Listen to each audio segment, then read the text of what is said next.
O trabalho de Paulo Freire é reconhecido no mundo todo, e em 2012 ele foi declarado patrono da educação brasileira.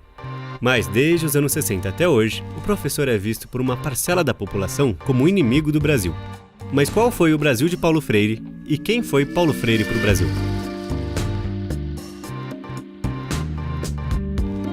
Paulo Freire é pernambucano, nasceu em 1921, filho de um capitão e uma dona de casa. Freire, que era o caçula, foi o único dos irmãos que pôde se dedicar aos estudos. Se formou em Direito, mas trabalhou mesmo como professor. Ele deu aula em faculdades e fez trabalhos pastorais por mais de 10 anos na região de Recife, por meio da Ação Católica. Em 1947, foi trabalhar na Divisão de Educação e Cultura do recém-criado SESI, o Serviço Social da Indústria. Foi nesse trabalho que Freire entendeu que o processo educativo era mais eficiente em diálogo com os alunos e suas famílias. Por isso, queria democratizar as escolas da instituição. Nos anos 50, o Brasil passava por uma modernização acelerada, com uma rápida industrialização e uma nova experiência de democracia de massas.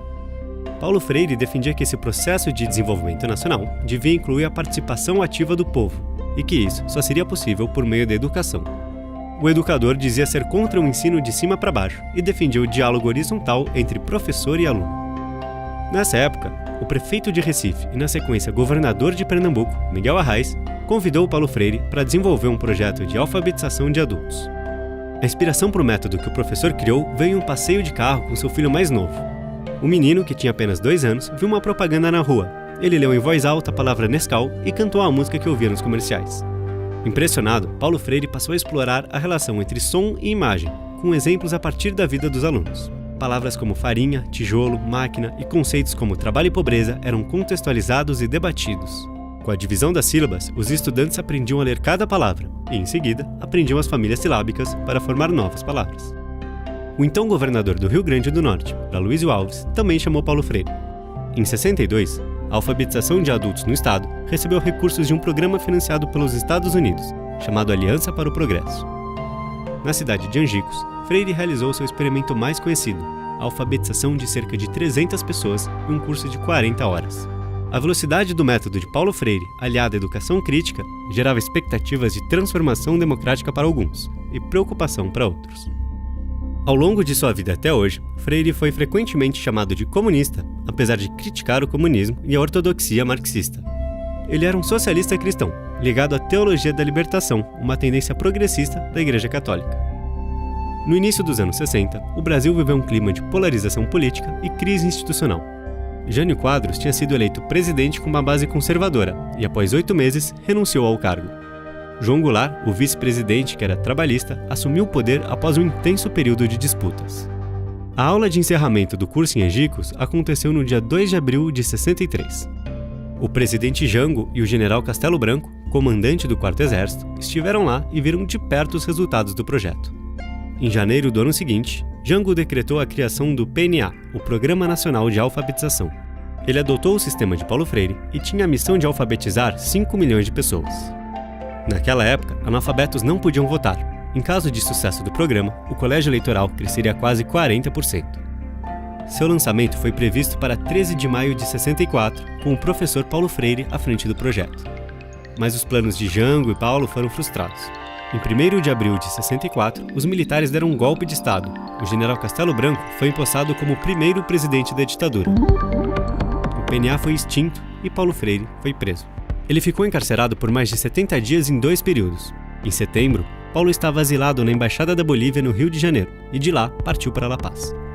Dias depois de sua chegada, a Bolívia também sofreu um golpe militar e Paulo Freire novamente deixou o país. Exilado, ele e sua família viveram no Chile, nos Estados Unidos e na Suíça. No Chile, Paulo Freire trabalhou para o governo com a educação de camponeses. O método psicossocial, como ficou conhecido por lá, foi utilizado em escala nacional. E nesse país, ele também continuou as atividades pastorais com a Ação Católica. Foi lá também que Paulo Freire escreveu sua obra mais conhecida, A Pedagogia do Oprimido, no ano de 68. No final do mesmo ano, a ditadura militar brasileira decretou o AI-5, fechou o Congresso Nacional e impôs censura sobre os meios de comunicação. No Chile, a polarização política aumentava. Paulo Freire se antecipou ao golpe militar, que viria em 73. Já em 69, se mudou para os Estados Unidos, onde foi dar aulas em Harvard. Em 70, Pedagogia do Oprimido foi publicado em inglês e espanhol. A obra só chegou ao Brasil 4 anos depois. E Freire foi então para Genebra, na Suíça, onde trabalhou por 10 anos como consultor do Conselho Mundial de Igrejas e fez viagens a mais de 30 países. Em 71, liderou a fundação do IDAC, o Instituto de Ação Cultural. O IDAC promoveu campanhas por justiça social na Itália, na Suíça e na África. Em 75, Paulo Freire passou a visitar países como Guiné-Bissau, Cabo Verde, São Tomé e Príncipe e Angola, que haviam recém-declarado independência de Portugal. Por meio do IDAC, desenvolveu programas de alfabetização para os contextos locais e defendeu processos de descolonização desses países. O final dos anos 70 marcaram no Brasil a demanda pela democratização e o retorno dos exilados. A ditadura passava por um processo de abertura política, e a lei de anistia foi promulgada pelo então presidente, o general Figueiredo, em agosto de 79. Estavam anistiados todos os exilados e presos políticos, bem como os militares e os torturadores. Com a ajuda de Dom Paulo Evaristo Arnes, arcebispo de São Paulo, Paulo Freire e sua família voltaram ao Brasil depois de 15 anos no exílio. O professor passou a dar aulas em universidades como a PUC e a Unicamp, fez parte de organizações da sociedade civil e continuou sua produção acadêmica. Em 80, ajudou a fundar o PT, o Partido dos Trabalhadores. 4 anos depois, as marchas pelas diretas já tomaram as ruas do país, mas a eleição ainda foi indireta. Tancredo Neves foi escolhido presidente e morreu antes da posse. Em 85, José Sarney assumiu o poder e estava acabada a ditadura militar. O ano de 86 foi um dos mais difíceis na vida da família Freire. Morreu Elza, esposa de Paulo. Ela foi fundamental na carreira do professor. Era pedagoga e esteve ao lado dele desde o período do SESI lá em Pernambuco. A história de Paulo Freire é também a história de Paulo e Elza. Em 88, foi promulgada a Constituição Federal. Nesse ano, políticos de esquerda foram eleitos em diversas capitais pelo Brasil. Em São Paulo, a petista Luísa Erundina venceu e chamou Freire para ser secretário da Educação. Paulo Freire continuou em atividade até o dia 2 de maio de 97, quando morreu em decorrência de um ataque cardíaco. Ele publicou dezenas de livros em vida, e sua obra póstuma é responsabilidade de sua segunda esposa, Nita, com quem se casou em 88. Paulo Freire recebeu o título de doutor honoris causa em 48 universidades pelo mundo inteiro e foi declarado patrono da educação brasileira em 2012. Em 2018, Jair Bolsonaro foi eleito presidente, embalado por uma onda de extrema-direita no Brasil.